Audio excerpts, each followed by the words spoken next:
What's going on, everybody? Doc here, Average Gamer, guys. We are doing an Edge of Eternities little pre-release primer. We've done these in the past for the past couple of sets, so hopefully you're returning and you enjoy these. Today, what I'm going to do, I'm going to talk about 3 cards at the common or uncommon rarity that I think you should kind of keep an eye out for. Let me give a couple of things to note up front here. There are, as you would expect, some pretty good different multicolor synergies. This is going to be a 2-color format. The Shocklands are back, which is really, really cool.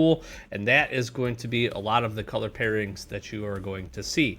I'm going to cover the Wooburgs. I have one little flavor ad as well for an artifact, but I'm just going to go through those colors.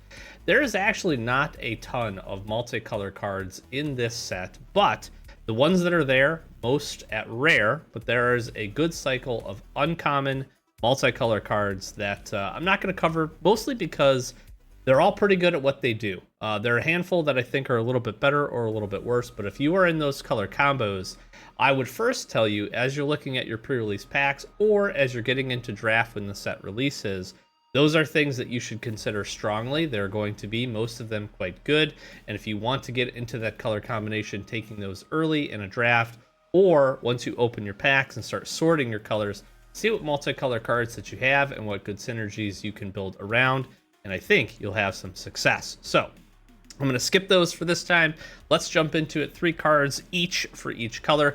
This was hard for a couple of these, and it's I don't like to kind of estimate or evaluate colors prior to a set. I've thought about doing that in the past, and some people are probably much better at that than I am. But there seems to be some pretty good cards in each of these colors. A few of the colors stood out to me a little bit more, but we have to get our hands on them and play with them and see. With pre-release, especially with sealed, consider that these games are probably going to go a little bit longer if you are going to a pre-release environment. So some bigger spells, some things that have some later impact and effects. I do think that the stations are going to be quite interesting. I did not include any of those as part of this either, because I think being able to understand that mechanic and play with those, there is quite a few good stations out there and some planets that I think are going to be pretty interesting for you to take a look at. But let's go through each of these. Let's start with white here, and the first card that you see up on the screen is Dual Sun Technique. Okay, white green specifically is trying to do a counter synergies, and white is very well supported for that. If you are playing white at all, you're probably putting counters on something, and that's pretty cool. Dual Sun Technique as a combat trick seems pretty dang insane when you go to think about that. Target creature you control gains double strike until end of turn, so that's the base part of it. If it has a 1/1 counter on it, you draw a card. Again, in white, there's a pretty good chance that you're going to be doing that. White-green specifically, again, is the colors combo that you're looking at. And the fact that you could not only use this offensively to close the game out on a decent-sized creature, maybe that doesn't get blocked, you can use it offensively to push some damage through or kill a creature. You can use it certainly defensively as well as a good combat trick. And if you target the right thing, you're drawing a card and essentially replacing it. This is pretty sweet, okay? This is pretty dang awesome. So I'm a big fan of this. I like good combat tricks. And this one, the fact that it can draw you some additional cards, that's a huge upside. And for just one generic and a white, really, really well costed.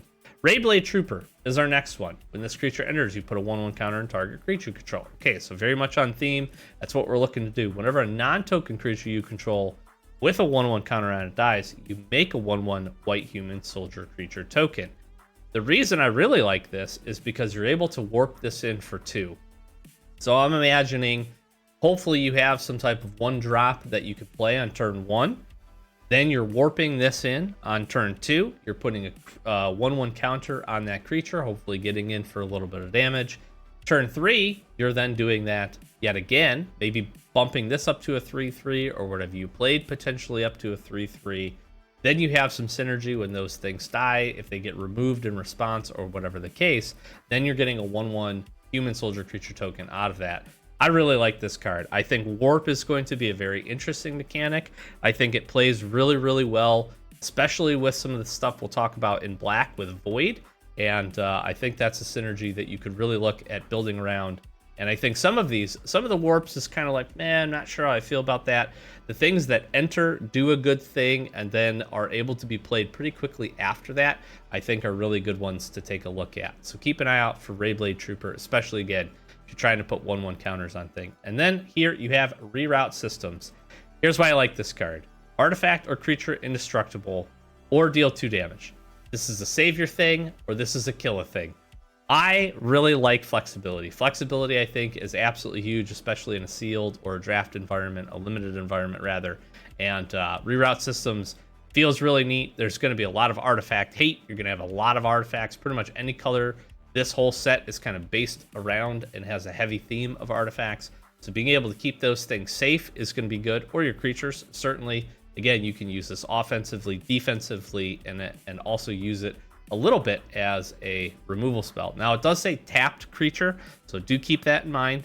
So it is a little limited there, but for 1 mana at an instant with the flexibility, I don't think you can ask for a whole lot more. So that's 3 picked out in white. White does seem to be one of those that I'm going to keep my eye on. I think it could be pretty good. But again, a lot of the synergy for a lot of different colors felt really neat. All right, let's jump over to black here. Dubious Delicacy. I really like these. There's one other that we'll talk about in blue, but this is a 2 generic 1 swamp mana artifact food. It has flash that when it enters, up to 1 target creature gets -3/-3 until end of turn. So this is a removal spell with flash and is an artifact. All those things are very good. Those are some good synergy items that you want.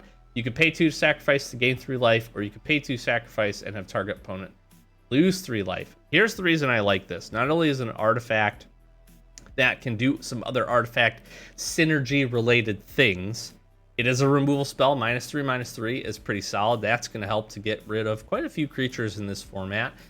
There are certainly some bigger creatures, but 3 toughness seems like a very, very good place to be to remove a lot of very pesky things in the format. Gaining life in a pinch is really nice. You're going to be able to play this, potentially, play this on an end step, or after somebody attacks, kill a thing, then be able to get that life on the back end.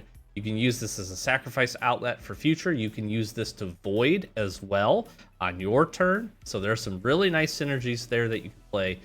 Or if you really are close and need to close out a game late, you've been able to trade, but then the board has stalled, being able to hit this and have target opponent lose 3 life is really, really nice. So I'm a big fan of Dubious Delicacy here. I think that's pretty cool. Hilderblade. Yeah, this thing is sweet. 1 mana artifact equipment for 1 black mana. Equipped creature gets +3/+1. And then Void, it essentially allows you to attach the equipment to target creature you control. It is an equip of 4, so that equip cost is a little expensive, but if you can play around the Void mechanic and do some shenanigans there, you're moving this thing around. This gives me like Dark Knight's Greatsword type vibes, and that card was absolutely awesome in Final Fantasy. So keep an eye out for this. This is really cool. Again, the other piece that I bring up, artifacts. Artifacts are going to be very, very important. There is a handful of good equipment throughout the set. I think this is one of the better ones, so keep an eye out for that. And then Tragic Trajectory. -2/-2 for 1 swamp, 1 black mana as a sorcery, or Void, -10/-10. And if it, so basically Void, if you're not familiar, is if it's something, if a non-land permanent has left the battlefield, or if a spell was warped. So again, you're going to be able to kind of play around. The reason I like this removal spell, and I think this is going to be pretty helpful. Early on, -2/-2, good removal spell, maybe some good tempo play, able to get you in some damage, take care of something again that might grow bigger or get a little bit pesky. Late on into the game, -10/-10 is fantastic. That's going to help to take out some of the big spacecraft, some of the big stuff that is in the set. And the fact that it's -10/-10 and not destroy effects is also going to be helpful, because there is a couple, like Reroute Systems here, that can give certain things indestructible. So this is a little bit harder to play around, and I really do like that. So keep an eye out. This is a really, really good removal spell, and one I'm a big fan of. Let's go over to green here. Biosynthetic Burst. This is 1 generic and 1 green mana for an instant. Put a 1/1 counter on target creature you control. Pretty good already. Counter Steam, green-white. We like that.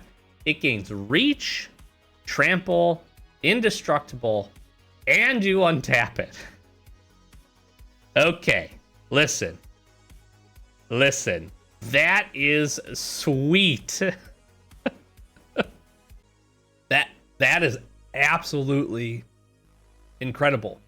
Normally, you see effects like this, and they'll buff. You'll get a 1/1 counter. Maybe you get indestructible. Maybe you get hexproof. Reach, trample, indestructible, and you untap it. So imagine attacking in with one of your 3/3 green creatures, or maybe a white creature that you've pumped up with a couple of counters. You're throwing an extra counter on this. It gets blocked. Not only are you essentially also giving it vigilance because it's untapping, it has indestructible, and it has trample. Now, this is certainly a also great defensive spell because they're not going to be able to see that. You're untapping, you're getting reach, you're indestructible. So all of those things are good. You lose out a little bit on trample. This is probably better as a push damage through and kill something type effect. This is a fantastic combat trick, okay? Like, that's a lot of good stuff. Now, I like the fact that there's reach here. Tons of stuff in this set flies. As you imagine, I'm pretty sure all, maybe not all, but I think most of the spacecraft fly, so I think that's pretty fair. So having some additional options for that is really, really good. I just love this. I think that is a fantastic, probably the best combat trick in the set. I don't even know if that's arguable, but maybe somebody will find something different. But I think that's pretty sweet. I think that's absolutely awesome. All right, let's get on to the next one. Melt Strider's Resolve. 1 green mana for an enchantment aura. You enchant a creature you control. When it enters, enchanted creature fights up to 1 target creature an opponent controls. So this is a fight spell for 1 green, which I really like. Enchanted creature gets +0/+2 and can't be blocked by more than 1 creature. Here's one of the big reasons I like this. Not only is it a fight spell, so it's a good removal option, especially for what you're trying to do in green. The other piece of it is that it's buffing the defense of your creature, and it's helping by giving it some additional evasion. So you put this on a decently sized creature, it gets extra defense. It punches in, kills something, and then is essentially has some kind of extra evasion for as long as it's on the battlefield. For just a single green seems very good to me. I like that, honestly, a whole lot. I really do. I think this is perfectly suited and, again, going to be a good removal spell, plus helping you to push damage in with your green creatures, which is absolutely what the big fatties want to try to do. So I really, really like this. And then lastly here in green is Seed Ship Agrarian. Agrarian? Yeah, sure. 3 generic and 1 green for creature insect scientist. Whenever this creature becomes tapped, create a lander token. Lander tokens, I think, are going to be really, really interesting in this set. Artifact, again, ton of artifact synergies. It's an artifact with pay 2, tap, sacrifice this token, and you search for a basic land card and put it on the battlefield tap. The cool part here is this essentially gives itself its own landfall trigger. So you can attack with this, create the lander, tap that, trigger the landfall. You're going to be able to do this in some instances if you also play a land that turn, giving this 2 counters, or because it has landfall. Whenever land you control enters, put a 1/1 counter on this creature. So the turn after you play this, if you could play land and then sack that lander, it's going to become a 5/5. And then it's just helping you to ramp as well. Very, very good. There is a sporadic set of landfall throughout the set. There's some really cool ones as well, but I do think this is one of the better ones. So keep an eye out for this. This is also, again, this is going to be a great, great ramp for you. If, again, it sticks around and you're able to tap it, you can tap it by stationing as well. So if you have something later on, if you have a spacecraft and you want to station it, you can play this, station it, get your lander token, and kind of really roll from there. So there's a lot of cool stuff that you can do with this. And look out for these tapped creatures. I didn't mention I won't mention all of them, but there are quite a few. The fact that you can station things with creatures to tap to add those charge counters is really good. And you're able to do that, as you play them, which is really, really neat. So keep an eye out for Seed Ship here. I think he's pretty cool. Let's take a look at blue. We have Cryogenic Relic. Now, I love this. I think this is probably, I hope it's not, I have a sense that this might be a pretty well slept on little common artifact, but it's 1 generic and a blue for an artifact. When it enters or leaves the battlefield, draw a card. You love to see that already. So you're playing this for 2, you're drawing a card, great. You can pay 2 to sack this to put a stun counter on up to 1 target tapped creature. So you're going to be able to then get a little tempo out of this. You're then also going to draw a card out of this. I just love this. And there are so many other good artifact synergies, the ability, especially in black, to be able to sacrifice things like this, where you're going to be able to then draw the card, pay this, draw the card, do a whole bunch of stuff with that. I love it. I think it's really, really cool. So keep an eye out for that. I think that's going to be a pretty dang good uncommon. Then we have Cryo Shatter here. As you can tell, I'm a big fan of good removal spells or good effects that help you to get some tempo. Cryo Shatter, I think, is going to be another one. It's an enchantment aura for 1 blue, enchant creature. Enchant creature gets -5, -0. That's already good at impact.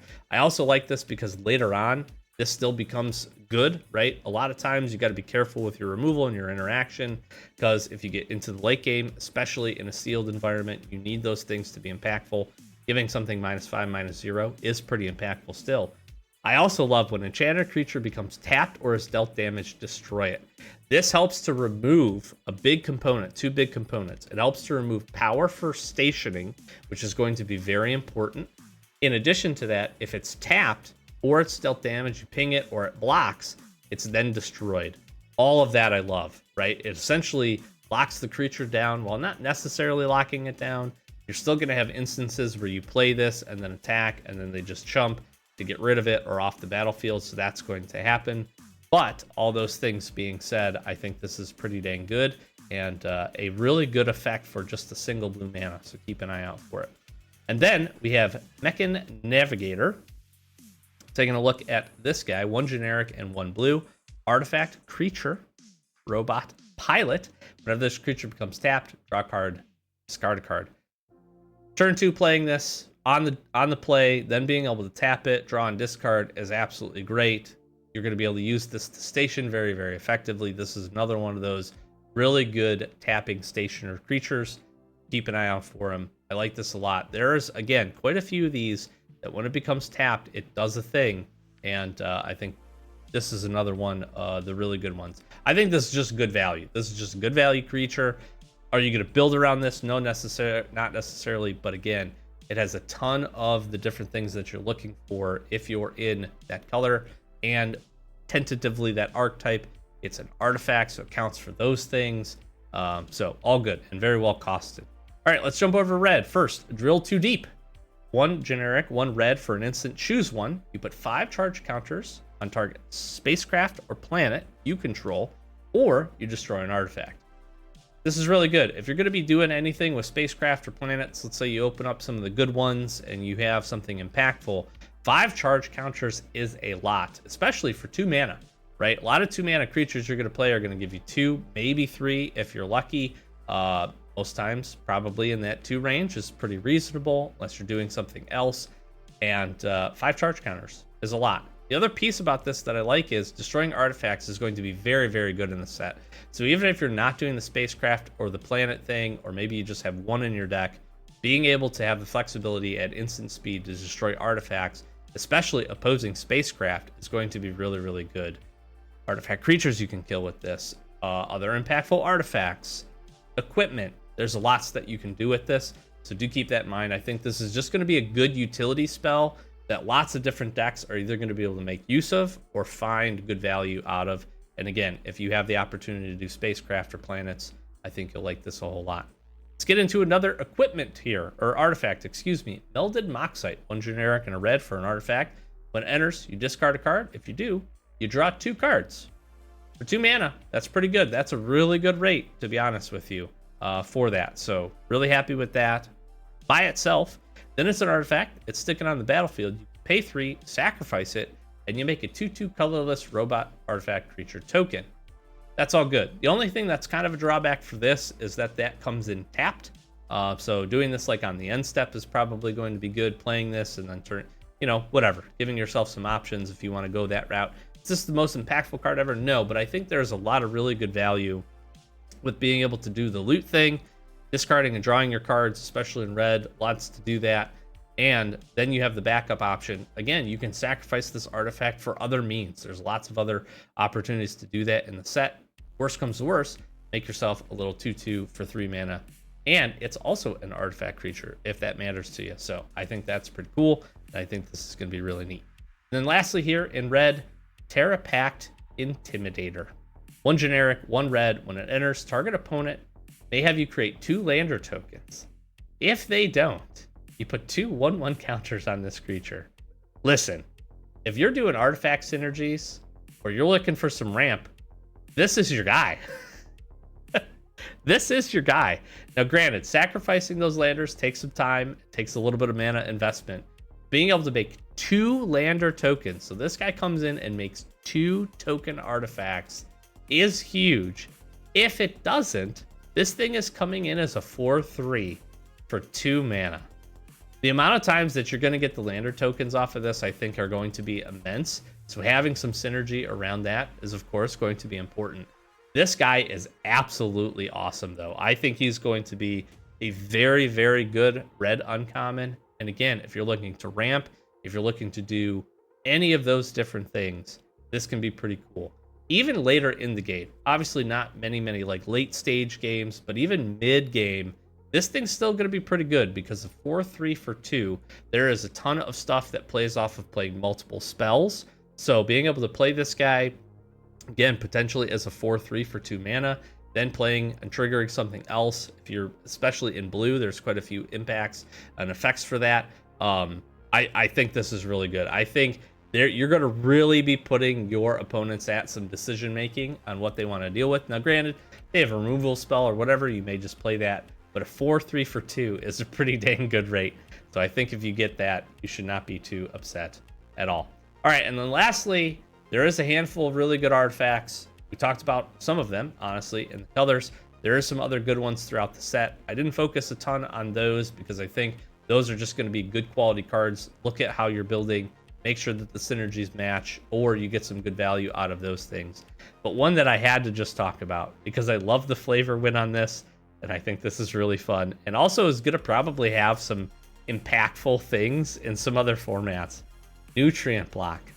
We have a 1 mana artifact food that is indestructible. Okay? Listen. This is awesome. It's Nutrient Block. It's a loaf that's getting a laser beam through it. I love it. Okay? I really do love it. It's indestructible. You pay 2, you get sack, you gain 3 life. When it's put into the graveyard from your battlefield, you draw a card. This is honestly pretty good too. This does a lot of the artifact things that we want. It being indestructible probably doesn't matter a whole lot, to be honest with you, because in many instances you're probably sacking it. But think about this. Playing this for 1, then a couple turns later when you have some mana available or on your end step, you're cracking it, you're gaining 3 life, and you're drawing a card. I mean, you really can't be too upset at that, to be honest with you. And if it helps you with artifact synergies or anything else that you're doing up until that point, I think you're getting some pretty good value out of this if you find a way to slot this in and build around it. And there is a reason it's $1.17 as a common, because I think it's gonna be an interesting one for sure. I just had to include it. I love the flavor of it. There is, again, quite a few pretty cool artifacts throughout the set. So lastly, I will just finish up by saying I hope you enjoyed this. I hope it pulled out a couple of good cards for you to consider as you're opening your packs this pre-release weekend. Hopefully you have a chance to get out, play at your local game store. I know I will be getting out myself, going to have some fun, maybe doing a couple of these. I love Sealed, absolutely love it. We are going to be doing MTG Arena. We'll do a whole bunch of that as soon as the set releases, so stay tuned for that. As we get ramped up here for it, we're going to be jumping in. I always love to do some Sealed. I always love to do a bunch of drafts. And then, of course, we have all season that will enjoy the set as well. I will finish by saying I do think the set looks really, really interesting and potentially very fun for limited environment. We'll see kind of how things unfold with some of the mechanics and some of the different synergies and color pairings. But I just saw a lot of just really good quality cards that I think are going to be really impactful, but also very good. I didn't see anything super broken, but I am really interested to see how the stations are going to work, and if those kind of take over the game or if any of the mechanics specifically have a big stranglehold. I didn't see anything outright as I kind of took a peruse through the set, but obviously once we get our hands on it, we'll learn a little bit more. Lastly, I will say, if you're doing any other pre-release primer, just do yourself a favor, take a scroll through the Scryfall or the Edge of Eternities, the full deck list. We pulled it up on Scryfall to take a look at it. Filter down by commons and uncommons just to be familiar with them. Helps you a little bit. Maybe you don't have to read every single card. The rares and stuff, they're going to be out there. There's some really, really good ones. Those will be very dependent on what you open in your pack. That's a good way, at least that I like to get prepared for it and how I get prepped. That way we're spending some time, but go out and enjoy it. Usually a pretty casual environment. If you've never been to a pre-release, they're one of the best times to go and play. Me personally, I see lots of folks at my local game store that just come show up for pre-releases. That's me in many instances as well. And it's always a really fun environment. Folks get excited for what they open, and you get to see some cool stuff come together. The games are typically pretty fun as well. So get out there and enjoy it. Hopefully you found this helpful. If you did, consider subscribing. We're on the road to 1,000 subs. It's our first big channel milestone. We appreciate all the support. If you want to pop on over, we got a Discord. We got a Magic the Gathering channel. That link's in the description. Show us your pre-release polls. I'd love to see them. If you pull anything super, super sweet, I'd love to see some of the art and some of the different treatments for this set. I think are going to be pretty neat, and looking forward to it. If you're interested in openings, we do those every Wednesday. We just did some Final Fantasy stuff that's blowing up, so maybe you're stopping in from that. Thank you for the continued support. If you haven't, go check out our playlist of all of our openings. We do those every Wednesday. As soon as our Edge of Eternity stuff makes it to us, we'll be jumping in and opening up. I think we're doing some bundle, some play boosters and collector boosters as we typically do. So that'll be over the next couple of weeks, and we'll have some stuff for you to enjoy at that point. Other than that, we'll wrap it up. Thanks for watching. I'll catch you in the next video. Peace.